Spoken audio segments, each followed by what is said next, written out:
La calle estaba envuelta en un silencio sepulcral, apenas interrumpido por el aullido de un viento helado que golpeaba las ventanas. Al introducir la llave en la cerradura, apaga la luz, ponte los auriculares y asegúrate de que tus puertas estén bien cerradas. Estás en Ecos del Más Allá.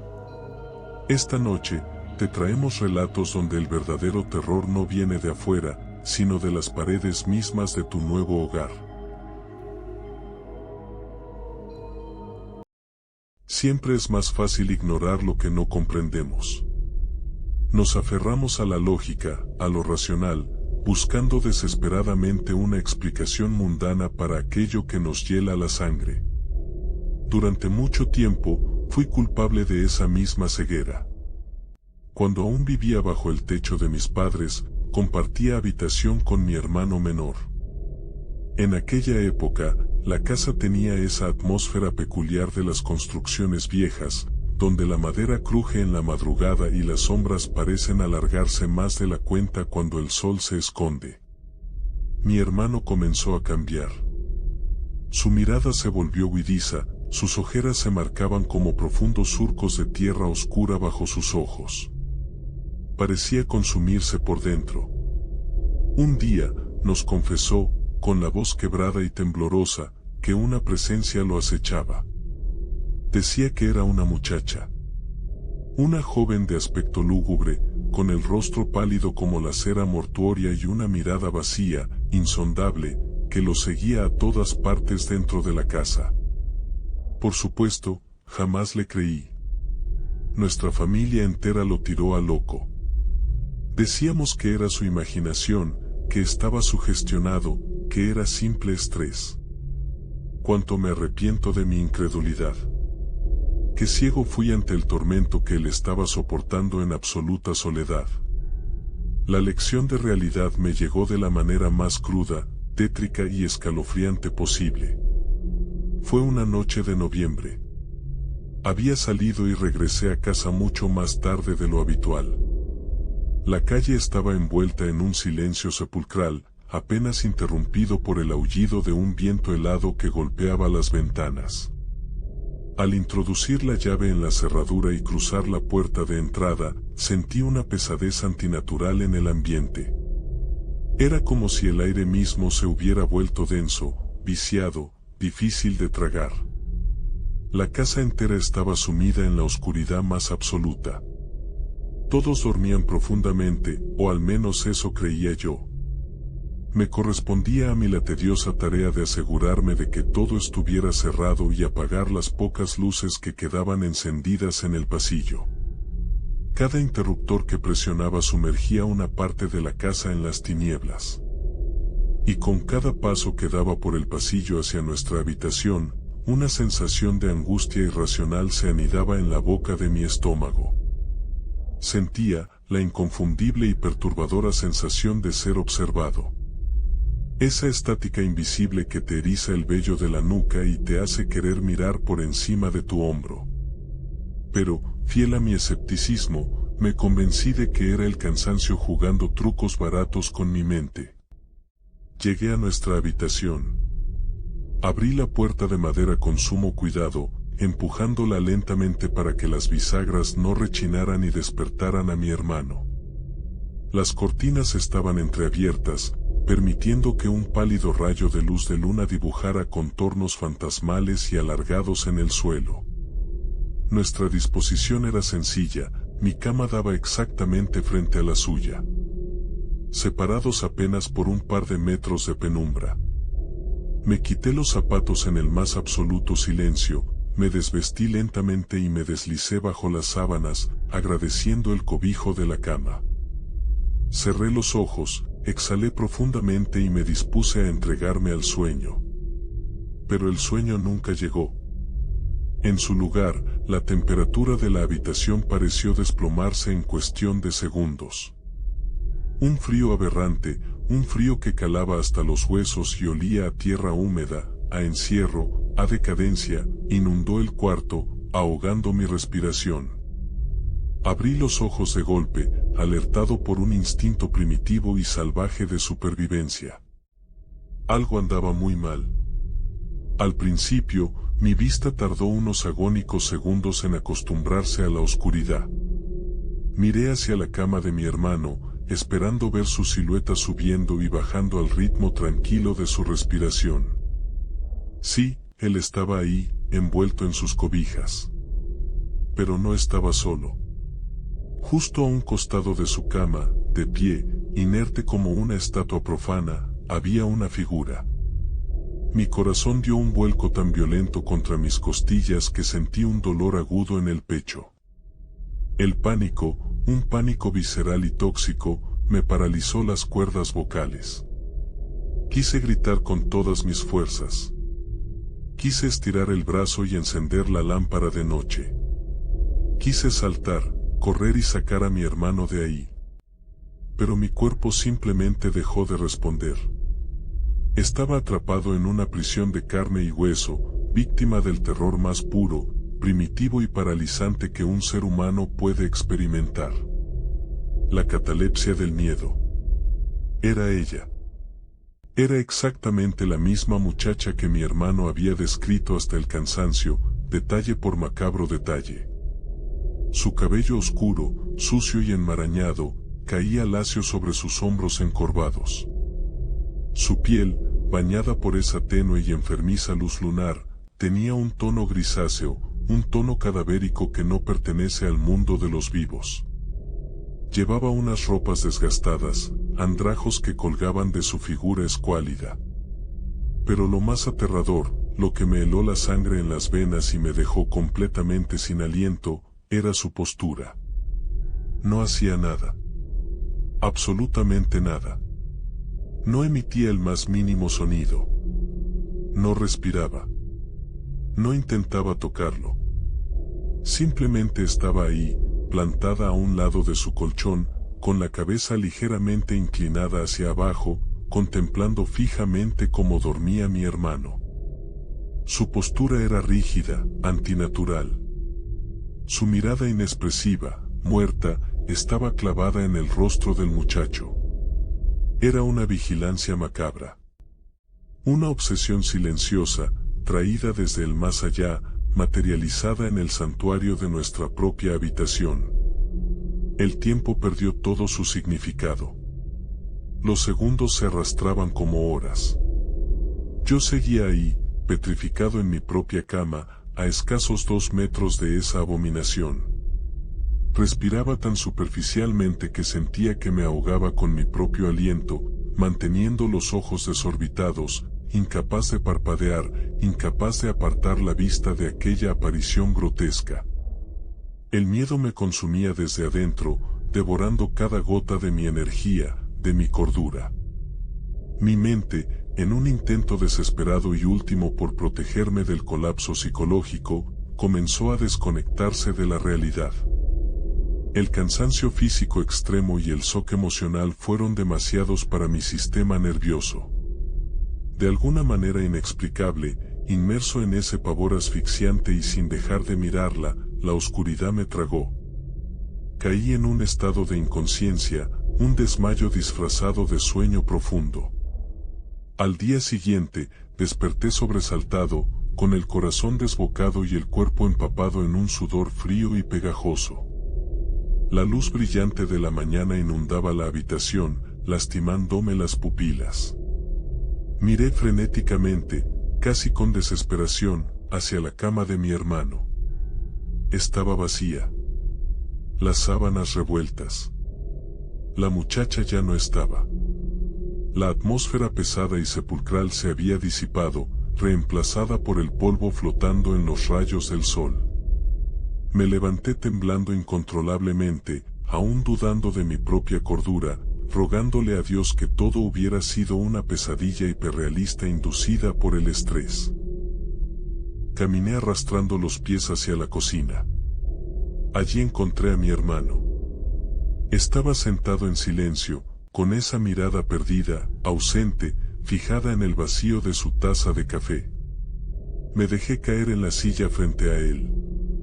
Lo miré a los ojos, Esos ojos hundidos y aterrorizados que yo había ignorado y menospreciado por tanto tiempo. Tragué saliva, sintiendo la garganta como papel de lija, y le conté todo. No omití nada. Le describí a la muchacha detalle por detalle. Sus ropas rasgadas, la oscuridad de su cabello enmarañado, su piel grisácea de cadáver y la forma tan perturbadora en que lo observaba dormir, de pie junto a él. Él no se sorprendió. No saltó de la silla ni se asustó más de lo que ya estaba habituado a estarlo. Simplemente levantó la vista, me miró con una tristeza infinita y asintió lentamente. Fue una resignación que me rompió el alma en 1000 pedazos. En ese silencio matutino, entre los dos, llegamos a la conclusión irremediable y espeluznante de que era exactamente la misma entidad. La misma presencia oscura e incansable que él miraba a diario a sus espaldas. Ya no podíamos fingir que era una fantasía de su mente perturbada. Era real. Yo había cruzado el umbral. Esa noche, me había tocado verla a mí, viéndolo a él. Y desde ese día, la noche perdió su paz para siempre. Porque ahora, cada vez que la luz se apaga y la oscuridad reclama la casa, sé con absoluta y aterradora certeza que ella sigue ahí, esperando pacientemente en las sombras, en un acecho. El viento soplaba con una fuerza inusual esa tarde, arrastrando hojas secas que golpeaban contra el parabrisas del auto como si fueran manos diminutas pidiendo auxilio. Tomás aferró el volante. A su lado, Clara miraba por la ventana, con la vista perdida en los densos y oscuros árboles que flanqueaban el estrecho camino de tierra. Atrás, en los asientos traseros, los niños. Leo de 7 años y Mía de 12, dormían profundamente. Habían dejado la ciudad atrás. Habían dejado el estrés, los problemas de dinero y el ruido constante. Frente a ellos, al final de un camino que parecía no tener fin, se alzaba su nuevo comienzo. La casa. No era exactamente la joya campestre que las fotografías del anuncio prometían. La pintura blanca estaba descascarada, revelando una madera gris y enferma debajo, como huesos asomando por una piel seca. El techo, oscuro y puntiagudo, parecía perforar el cielo plomizo de octubre. Sin embargo, era suya. La habían comprado por una fracción de su valor real. Una ganga incomprensible. Una casa enorme por el precio de un pequeño apartamento en la ciudad. Llegamos, murmuró Tomás, apagando el motor. El silencio que siguió fue absoluto. No había canto de pájaros. No había zumbido de insectos. Solo el crujido metálico del motor enfriándose. Clara bajó del auto y se abrazó a sí misma. Un escalofrío lento y pesado le recorrió la espalda.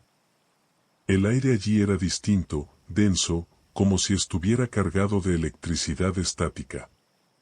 Despertaron a los niños. Leo frotó sus ojos, mirando la imponente estructura con evidente desconfianza. No me gusta, mami, susurró el niño. Parece que nos está mirando. No digas tonterías, mi amor, respondió Clara, forzando una sonrisa que no llegó a sus ojos. Es solo vieja.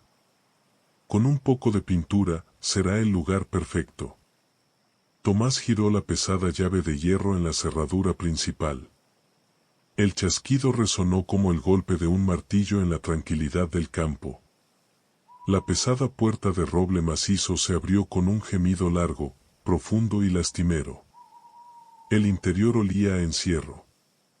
A polvo, a madera vieja y a algo más, algo dulzón y cobrizo, como flores marchitas dejadas durante semanas en un jarrón con agua estancada. El primer día transcurrió entre cajas de cartón y polvo volando a contraluz. La casa era inmensa. Tenía un pasillo central en la planta baja del que nacían puertas pesadas hacia el comedor, la sala, una enorme cocina y un pequeño estudio.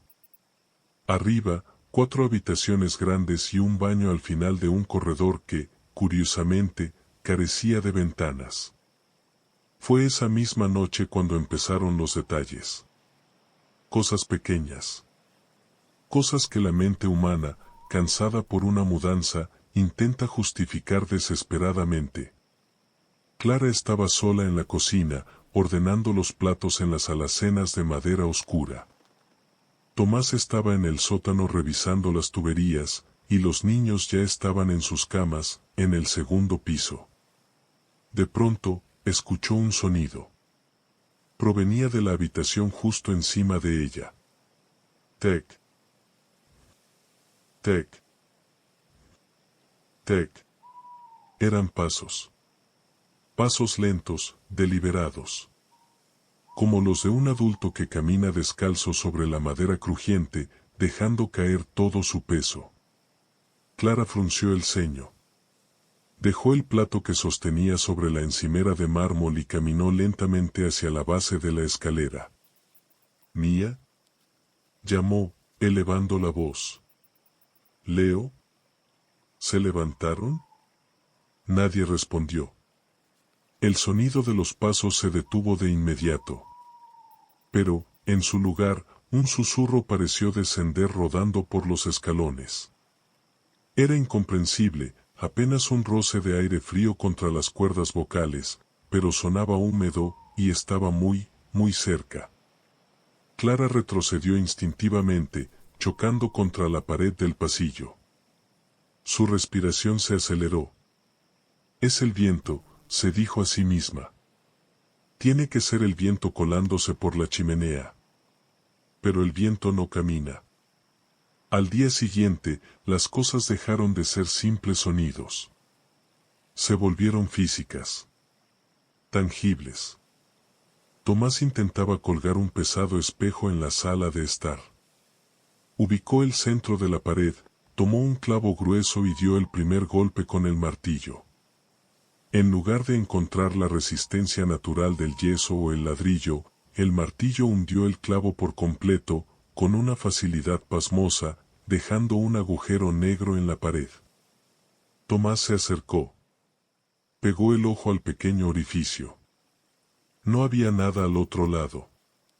Solo una oscuridad densa, profunda. Y entonces, sintió una extraña corriente de aire helado que salió disparada desde el agujero, golpeándole directamente en el ojo. Un aire que olía intensamente a tierra removida. A cementerio. Retrocedió, perturbado, frotándose el rostro. Decidió tapar el agujero con un cuadro cualquiera y no decirle nada a su esposa para no alarmarla.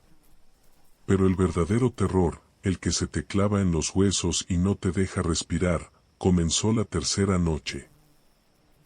Una tormenta eléctrica se había desatado al caer el sol. La lluvia azotaba los cristales con furia. Los relámpagos iluminaban las habitaciones vacías con destellos pálidos y fantasmales, proyectando sombras alargadas sobre las paredes. A las 3:15 de la madrugada, un grito desgarrador cortó el sonido de la tormenta. Era Leo.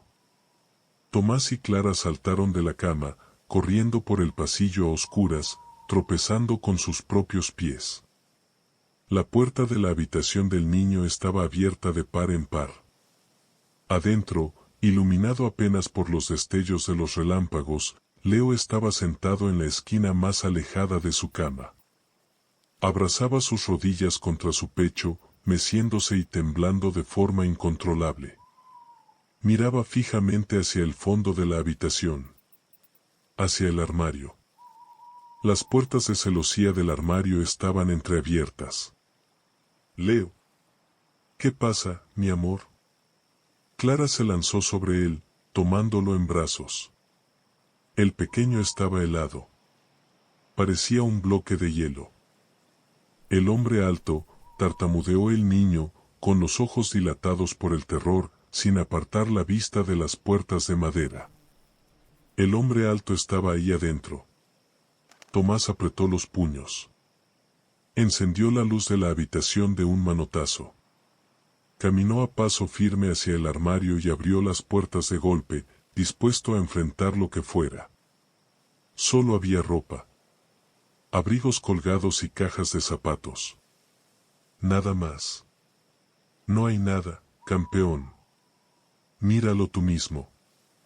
Fue una pesadilla, dijo Tomás, intentando mantener la voz firme, aunque sus propias manos temblaban ligeramente por la adrenalina.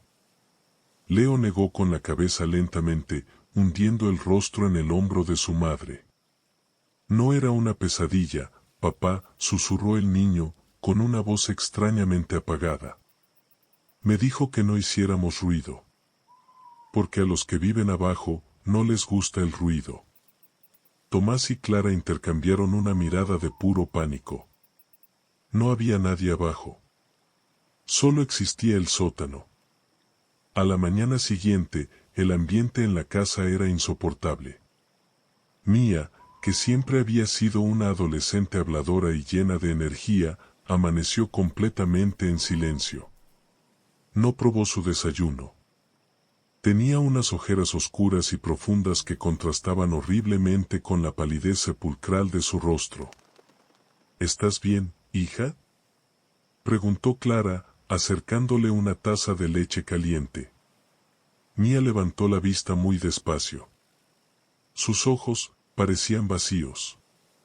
Como si la chispa que la hacía ser ella misma se hubiera extinguido durante la noche. La casa respira, mamá, dijo con una voz monótona, plana, desprovista de cualquier emoción. Anoche me pegué a la pared de mi cuarto. Puse mi oreja sobre el tapiz. Escuché un corazón. Pum, pum, pum. Lento. Muy lento. Pero, no es un corazón humano. Clara sintió que el estómago se le encogía hasta volverse un nudo doloroso. Basta, Mía. Estás asustando a tu hermano. Solo son las tuberías viejas. Tú también lo sientes, ¿verdad?, insistió la adolescente, clavando su mirada penetrante en su madre. Sientes cómo nos está tragando. Como si estuviéramos en el estómago de algo muy grande. Esa tarde, la desesperación y la duda empujaron a Tomás al límite. Decidió investigar el sótano. Había evitado bajar desde el primer día. Tomó una linterna potente del cuarto de herramientas y abrió la puerta que daba a las escaleras subterráneas. Descendió lentamente. Los peldaños de madera podrida crujían bajo su peso quejándose en la oscuridad. El aire allí abajo era asfixiante. El olor a hierro oxidado y carne descompuesta era casi insoportable. Tuvo que cubrirse la boca y la nariz con la camisa. La luz de la linterna barrió el inmenso espacio de cemento húmedo. Vio cajas viejas que no eran suyas. Muebles rotos cubiertos con sábanas blancas que, en la penumbra, parecían mortajas envolviendo cadáveres. Y entonces, al fondo del sótano, la vio. Oculta detrás de unos estantes de madera podrida, había una puerta. No era una puerta normal. Era de un metal oscuro, pesadísimo, sin cerradura, sin pomo, sin bisagras visibles. Solo estaba encajada en el concreto puro. Tomás se acercó, hipnotizado. Al iluminar los bordes de la pared alrededor de esa puerta metálica, notó que estaba completamente cubierta de rasguños.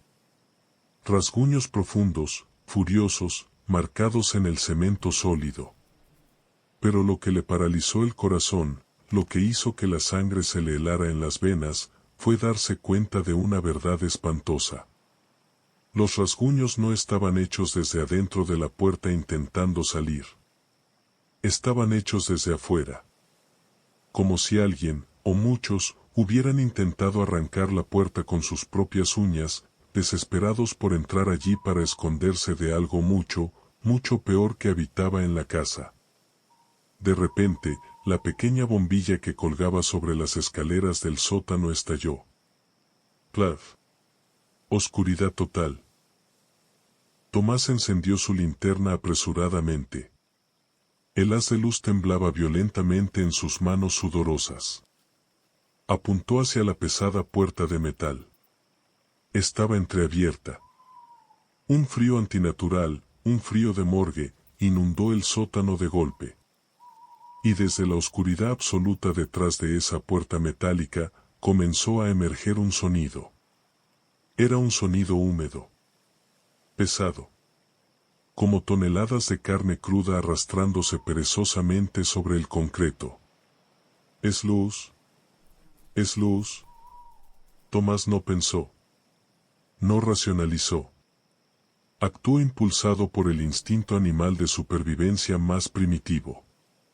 Corrió hacia las escaleras, tropezando, raspándose las manos y las rodillas contra la madera astillada. Subió los escalones de dos en dos, abrió la puerta que daba a la cocina, salió, la cerró de golpe tras de sí y le echó el pesado cerrojo de hierro. Se giró, apoyando la espalda contra la puerta, jadeando, bañado en un sudor frío que le empapaba la ropa. Allí, en la cocina iluminada por la luz pálida del atardecer, lo esperaban Clara, Mía y Leo. Estaban de pie. Uno al lado del otro. En el centro exacto de la habitación. Inmóviles. «Tenemos que irnos», gritó Tomás, con la voz quebrada. «Ahora mismo. Agarren las llaves del auto, no empaquen nada, corran a la puerta». Pero nadie se movió. Ni un milímetro. Tomás dio un paso al frente. Se acercó a Clara y le tocó el hombro con suavidad. Estaba rígida. Dura como el mármol. Cuando Clara giró lentamente el cuello para mirarlo, el hueso crujió de una forma espantosa. Tomás dejó escapar un sollozo ahogado y retrocedió tropezando con una silla. Sus ojos ya no eran los de la mujer que amaba. Eran completamente negros. Sin esclerótica blanca. Sin iris. Solo dos pozos de oscuridad pura, insondable y brillante, como petróleo derramado. Aterrorizado, miró a sus hijos. Leo y Mía levantaron la vista al unísono. Ambos tenían exactamente los mismos ojos negros y vacíos. Sus rostros carecían de cualquier expresión humana. ¿A dónde iríamos, Tomás?, habló Clara. Pero esa voz no era la suya. Era una amalgama enfermiza. Un coro de decenas de voces superpuestas, susurros ásperos, masculinos, femeninos, infantiles y guturales que resonaron no en la habitación, sino directamente dentro de la cabeza de Tomás.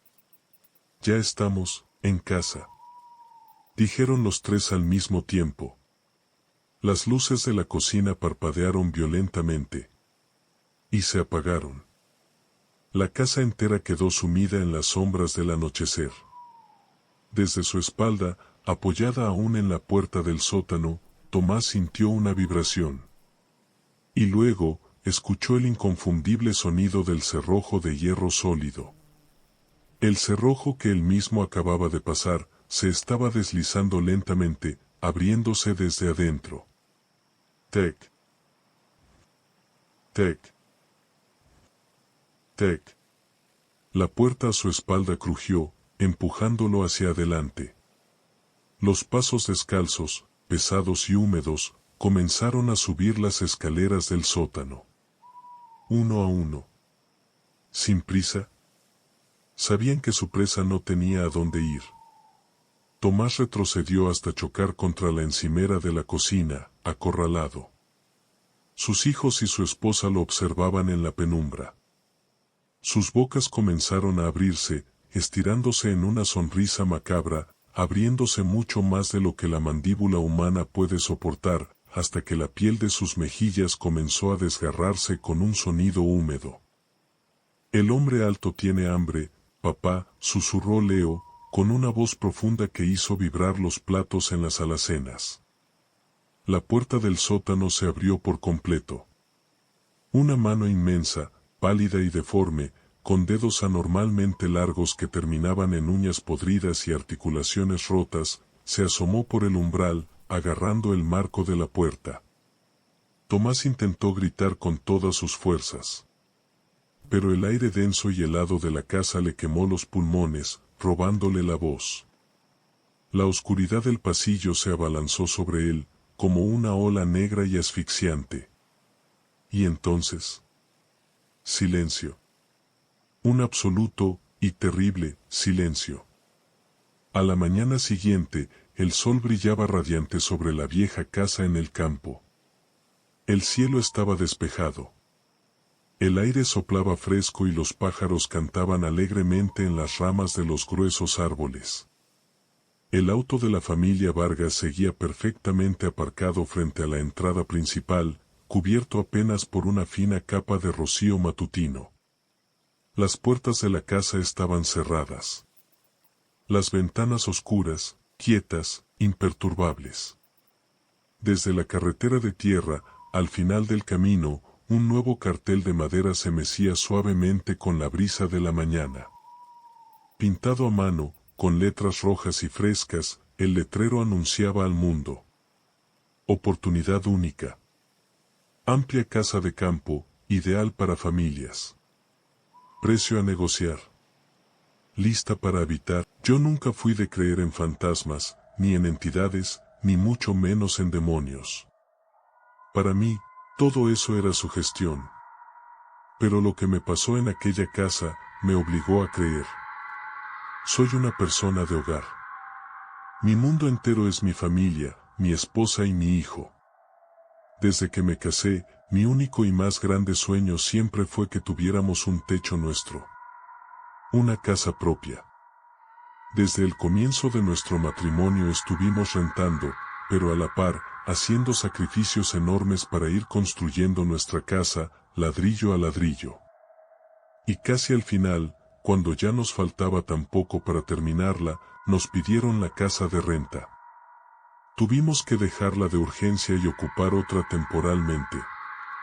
Es ahí, justo ahí, donde empieza esta pesadilla. Desde que llegamos, se sentía una vibra asfixiante. El aire era denso, pesado, como si la casa misma no nos quisiera allí. Desde la primera noche empezó el calvario. Estábamos mi esposa y yo en el patio de atrás, intentando acomodar unas cosas bajo la poca luz. Y de pronto, las vimos. Varias sombras negras, inmensas, pasaron corriendo rápidamente por la barda. No caminaban, se deslizaban con una fluidez antinatural. Mi esposa me apretó el brazo. Estaba temblando. Yo quise hacerme el fuerte, decirle que eran las ramas de los árboles o los faros de un auto, pero por dentro, el estómago se me revolvió. Sabía perfectamente que lo que habíamos visto no pertenecía a este mundo. Los días siguientes fueron un descenso lento a la locura. Los pasos pesados en la planta alta cuando todos estábamos abajo, los susurros indescifrables que parecían salir de las paredes del baño, el frío de cementerio que invadía la sala a las 3 de la mañana. Yo ya no dormía. Me quedaba sentado al borde de la cama, vigilando la puerta, escuchando cómo esas cosas acechaban desde el pasillo. Sentía que mi deber, como padre y esposo, era protegerlos a toda costa, pero, ¿cómo proteges a los tuyos de algo que no puedes golpear? ¿De algo que ni siquiera tiene un cuerpo físico? El clímax de este infierno llegó una madrugada helada. Me despertó un ruido seco. Como si algo hubiera caído en la habitación de mi hijo. Me levanté de un salto, con el corazón golpeándome la garganta y la respiración entrecortada. Corrí por el pasillo oscuro. La puerta de su cuarto estaba abierta de par en par. Y desde adentro, emanaba un olor a podredumbre, a humedad estancada. Ahí estaba. Parada justo al pie de la cama. Una figura esquelética, envuelta en jirones de oscuridad, inclinada hacia donde él dormía. Emitía un sonido gutural, un traqueteo en su garganta que me heló la sangre en las venas. «Déjalo», grité con una voz desgarrada, llena de rabia y terror. «Lárgate de mi casa». La entidad detuvo su movimiento. Giró lentamente su rostro hacia mí. No tenía ojos, solo dos cuencas vacías, negrísimas, que parecían absorber toda la poca luz de la habitación. Y entonces, sonrió. Una sonrisa grotesca, demasiado ancha, demasiado macabra para un rostro humano. En un parpadeo, la sombra colapsó sobre sí misma, deshaciéndose en el aire como humo negro, dejando atrás un eco ahogado que me zumbó en los oídos. No esperamos a que amaneciera. Esa misma madrugada tomamos a nuestro hijo, empacamos solo lo indispensable y huimos de allí. Dormimos en el piso de nuestra casa a medio terminar, sobre unas cobijas gastadas, abrazados y temblando, pero por fin, a salvo. Hoy, ya vivimos en nuestra casa propia. El sueño por fin se cumplió y mi familia está bien. Pero te juro por lo más sagrado, que a veces, cuando la noche es muy profunda y la casa está en completo silencio, me parece ver, por el rabillo del ojo, una sombra negra deslizarse rápidamente por el pasillo. Y es que aprendí la peor de las lecciones. A veces, cuando pasas demasiado tiempo mirando hacia la oscuridad decide irse contigo. Hasta aquí los relatos de esta noche. Si estas historias te provocaron un escalofrío y quieres seguir explorando la oscuridad, te invito a darle me gusta a este video y suscribirte a Ecos del Más Allá. No olvides activar la campana de notificaciones, para que el terror te avise cuando estemos de regreso con nuevos horrores.